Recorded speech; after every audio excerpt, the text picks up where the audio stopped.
25th question solve करते हैं। ये आपका ट्रू एंड फॉल्स वाला क्वेश्चन है, जहां पर फर्स्ट पार्ट में it says if two coins are tossed there are three possible outcomes. We know that those outcomes are two heads, two tails और a head and a tell.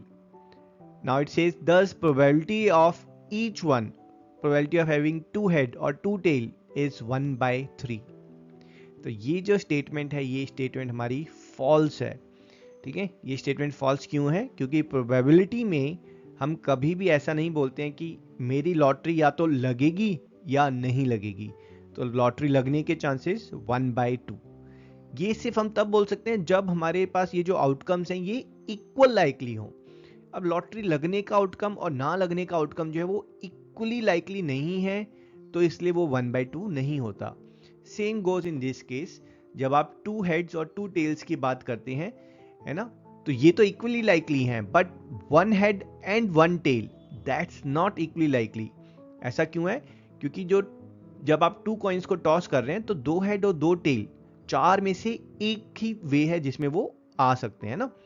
लेकिन जब आप एक हेड और एक टेल की बात करते हैं तो इट कैन बी इधर head first and tail second और tail first and head second.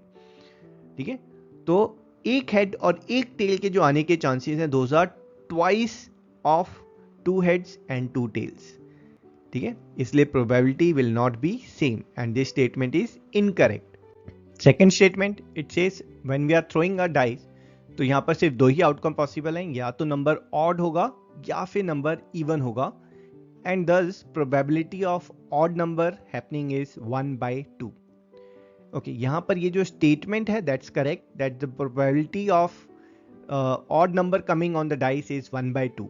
And reasoning for that is कि ये जो ऑड नंबर हैं और इवन नंबर हैं ये इक्वल टाइम आ रहे हैं हमारे पास डाइस पर, है ना। तीन इवन है, तीन ऑड है, तो अगर तीन इवन तीन odd, then it's equal likely event that when you are throwing a dice you will get an odd और इवन।